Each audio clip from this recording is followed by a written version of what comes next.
મિલકત સંબંધી ગુનાના કામે જુદા જુદા મોબાઈલ ટાવરની બેટરીઓ ચોરી કરનાર 3 ઇસમોની ધરપકડ કરતી માંજલપુર પોલીસ ટીમ. વડોદરા શહેરમાં થતી વાહન અને મિલકત સંબંધિત ચોરી અટકાવવાના અને અનડિટેક્ટ ગુનાઓ ડિટેક્ટ કરવા માટે પોલીસ કમિશનર નરસિંહા કુમાર સાહેબ તથા અધિક પોલીસ કમિશનર ડોક્ટર લીના પાટીલ સાહેબ અને નાયબ પોલીસ કમિશનર અભિષેક ગુપ્તા સાહેબ ઝોન 3 અને મદદનીશ પોલીસ કમિશનર પ્રણવ કટારિયા સાહેબના માર્ગદર્શન હેઠળ માંજલપુર પોલીસ દ્વારા કાર્યવાહી કરવામાં આવી.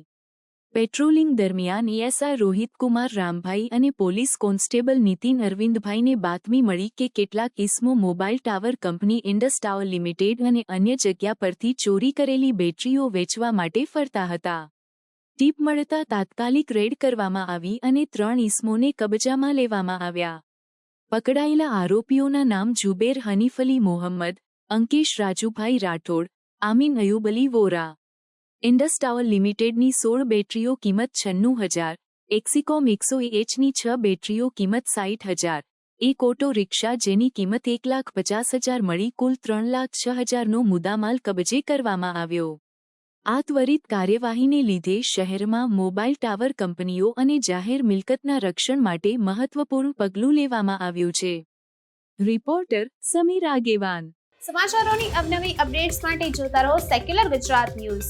સાથે સેક્યુલર ગુજરાત ન્યૂઝ ચેનલને લાઇક, શેર અને સબસ્ક્રાઇબ કરો અને બેલ આઇકોન દબાવીને સમાચારોની ઝડપી માહિતી મેળવો.